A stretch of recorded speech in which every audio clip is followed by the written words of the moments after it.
Hello, hello, and happy Thursday, everyone. I am Meredith. I am here with our message for the 16th of May, 2024. We're using Tarot of the Owls for our message today. Just as busy a shuffle today as yesterday. Fewer cards, though, just as wild, which is awesome. I love when the cards are all jiggy and active. All right, we're tuning into the energy atmosphere today. We have the sun in Taurus, the moon's in Virgo, Pluto's hanging out retrograde in Capricorn.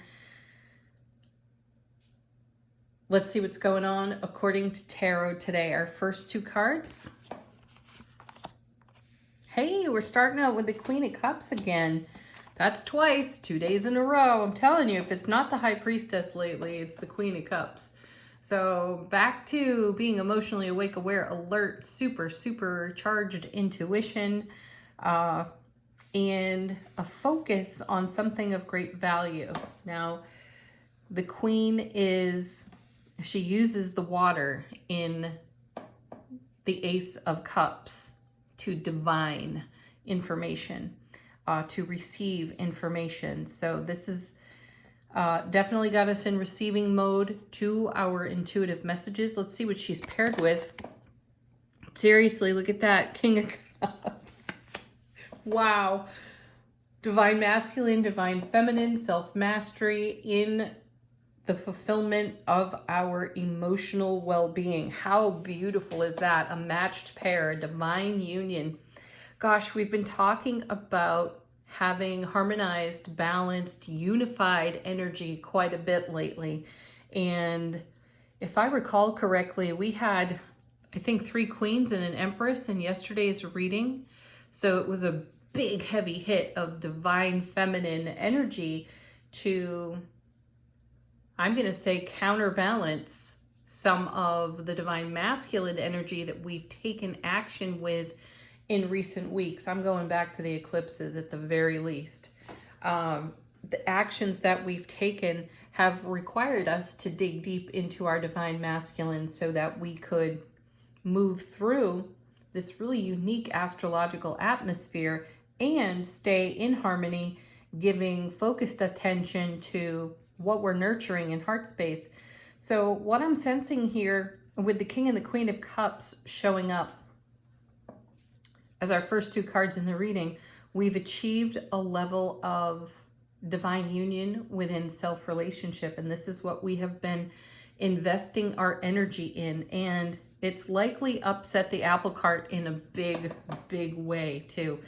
You know, on a personal level, I've heard from so many of my friends and families, I've experienced it myself, actually having physical symptoms of the spiritual self-expression or the transformation, because that's another big message we've received a lot lately too, is that we're in a metamorphosis and a transformation. And many of us have been feeling what in the spiritual community we call ascension symptoms as we move into different, better, more harmonious frequencies within self-relationship.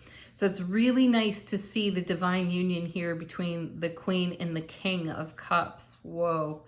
That is an emotional load of happiness when these two show up together, and a really supercharged intuitive awareness in the divine feminine and the divine masculine. So they're now working together, collaborating together. It's not one on this side of the scale and another on that side of the scale. They are together, unified, which is what we've been seeing with the 2 of Cups and the Lovers card lately. We have been moving into that energy, and I feel like these two are saying, success, you made it. Oh, wow. And we're going to stay in momentum with that because there's the Knight of Swords. We aren't resting on our laurels here at all.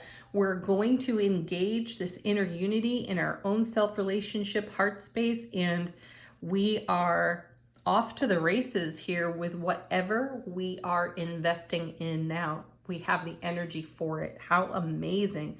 And the drive and the desire to take unified action. Ooh, that's exciting. Ooh, now we have the 10 of Wands.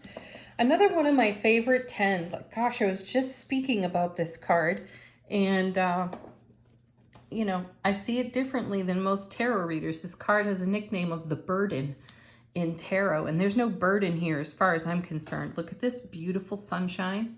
So we have the love light and the happiness, brilliant clarity of the sun. We have this owl with 10 wands. You know, is this owl building a nest, making a home? What's a burden about that, right? That's a joyful experience, a place to roost. Okay, the reason I see this card differently is because the Suit of Wands is all about passion, creativity, motivation, drive, and certainly we're seeing that with the Knight of Swords there in a harmonized, unified energy with the King and the Queen of Cups. And we have ambition and motivation, we have enthusiasm, we have loads of resources represented by the 10 wands. So this is the Ace of Wands to the power of 10 with all that positive vibe. We have this to invest. So this is what the Queen and the King are up to, and they're not wasting any of their energy or precious so-called perception of time on anything frivolous and or disconnected from their focused attention. So put your full focus on what it is you are investing in, because you've got the motivation and the momentum to bring it to fulfillment here. Wow. Next we have the Five of Pentacles. You know, this is the card where we tend to leave ourselves out in the cold. And I feel like this is where we were. I don't feel like this is a now. I actually feel that this is the harmonized energy of the Five of Coins. All fives bring change in tarot, and that change creates chaos, which is why most people go kicking and screaming into the unfamiliar of change. We talked about things being unfamiliar yesterday. We had the Hierophant and the Devil card, both challenging our habits, behaviors, and our programming from our peers and our elders, right? From the matrix of the social world today, or our cultures, right? So I feel like this 10 of Wands is bringing all the resource to an aspect of life experience where we felt we had no resource previously, which created chaos, which inspired change that we may have been uncomfortable making. So this feels like a successful 5. This isn't us spinning our wheels. Now we've got a lot of forward moving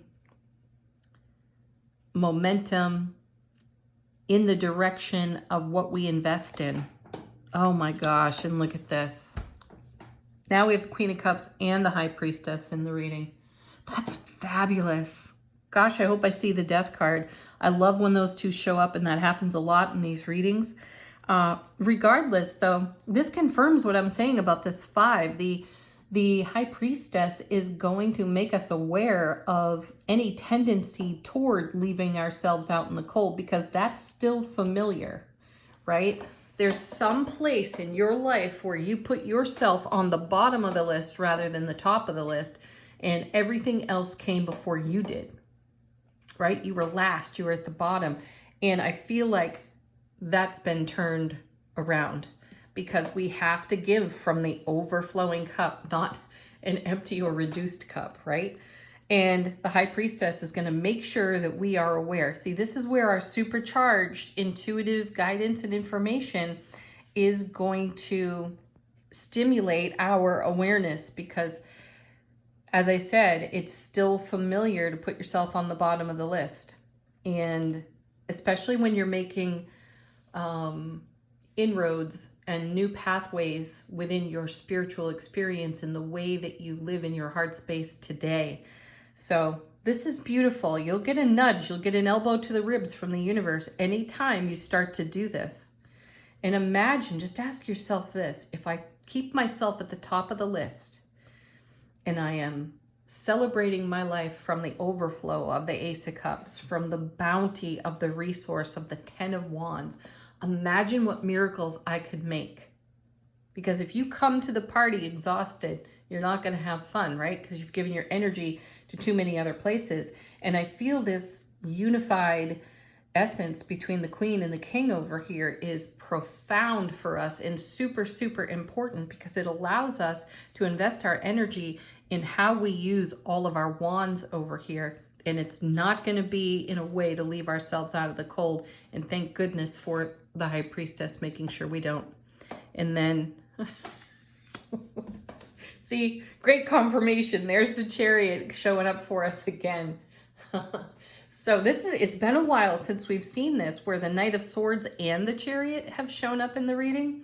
We've seen the Knight of Pentacles and the Chariot show up, the slowest mover with the fastest mover. And now we have two of the fastest, most dynamic moving, swift moving energy cards in the deck.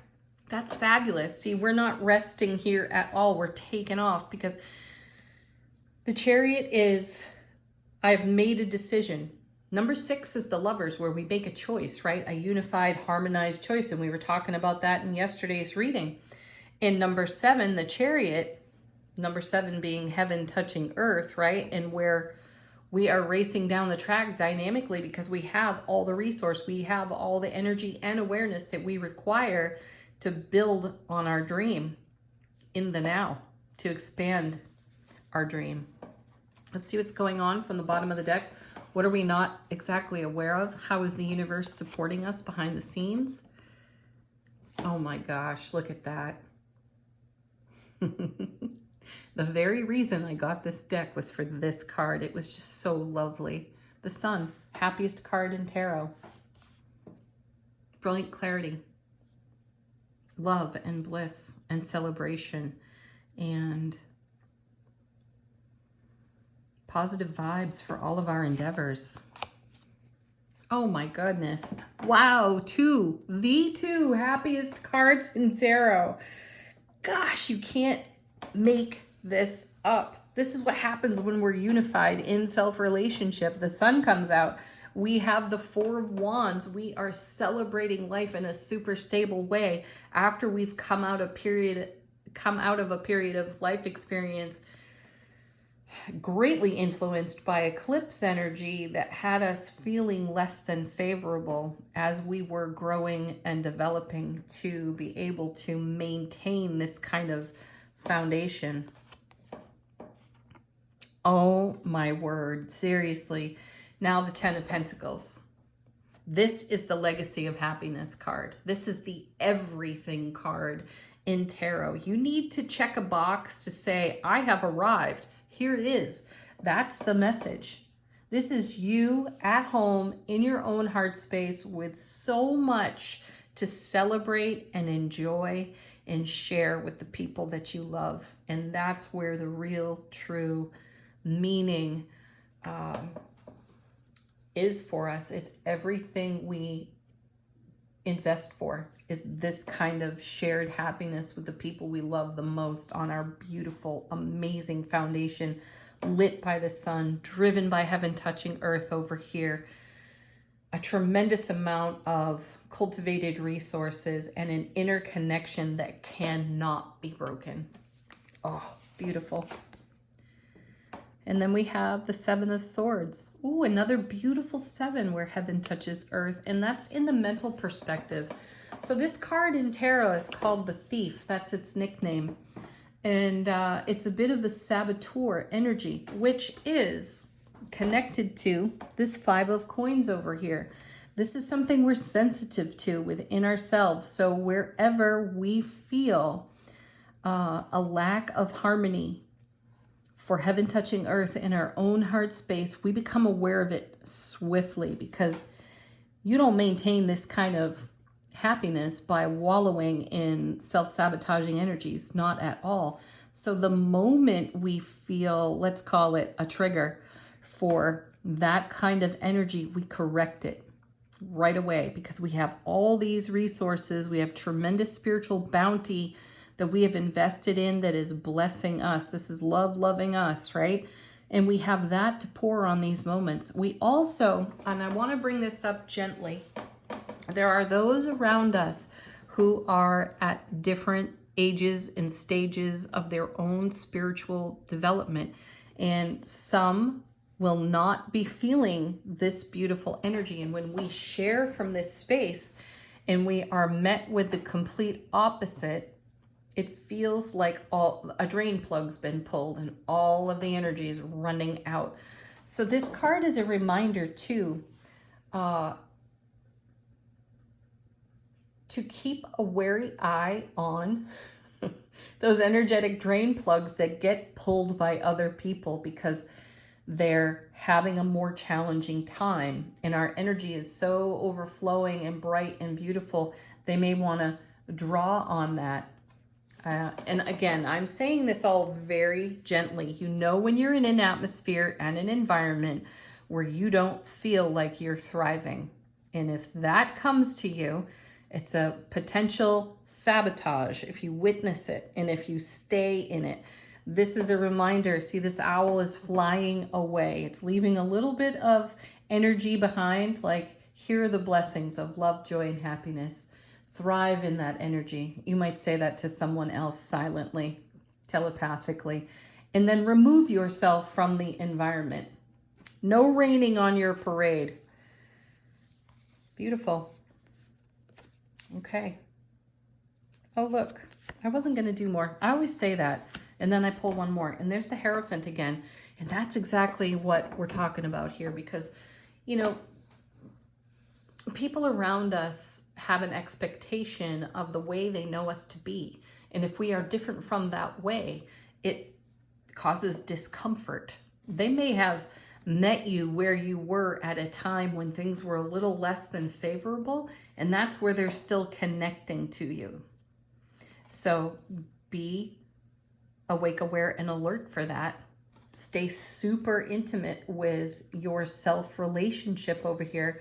You can't dim this shine no matter what. And it's going to get uncomfortable for some people around you who are not making the investment right now. Have compassion and then remove yourself from the environment.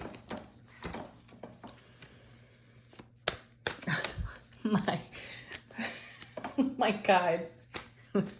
We have a zero tolerance policy for whiners. I just heard that. Thank you, guides. You're awesome. Okay, our first card from Angel Answers, we have yes, the sweet, simple, soft yes. It feels like the encouragement of the High Priestess. If you have a question, require a confirmation, put it to the deck while I shuffle. Let the cards be an answer for you. Keep saying yes to you. We have a jumper. And then no falling out. Yes, no. Don't let that confuse you. We're saying yes to the shine we're seeing here. And we're saying no to the potential for dimming over here. And that's beautiful. That's exactly what will happen. And that's how it will happen through our intuitive gifts. If something doesn't feel right, it's a no. And we're going to be inspired by our intuition for that. And we will naturally gravitate to what feels like yes.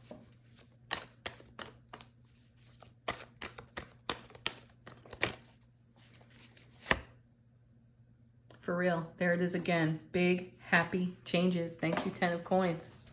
Thank you, Sun card. 4 of Wands. Your happiness has made all of this bounty become a thing in your world. One more card. Trust. Trust yourself. Trust your divine relationship to the divine all. Trust. All right, final word on the reading from Soul Power. How is our soulful presence informing our waking consciousness?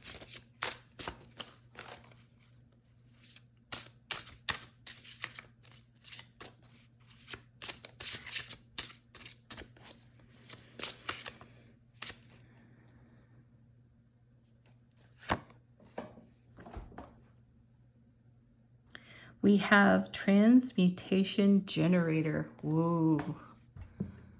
Put that card to work in your world, right? When you have a 5 of coins, 7 of swords moment, transmute that energy. You have everything at your disposal to do that. So shift the energy. That's all you got to do. Beautiful. Anything unlike your happiness and fulfillment can hit the transmutation generator. That's what we see when the Death card and the High Priestess come together in a reading. They are transmutation generators because the High Priestess will show you what's on your foundation that is serving you or not serving you, and the Death card is there to transform it. Sweet. So there it is. Have a beautiful Thursday. Thank you as always for joining me. Peace, love, blessings, laughter, fun. Namaste.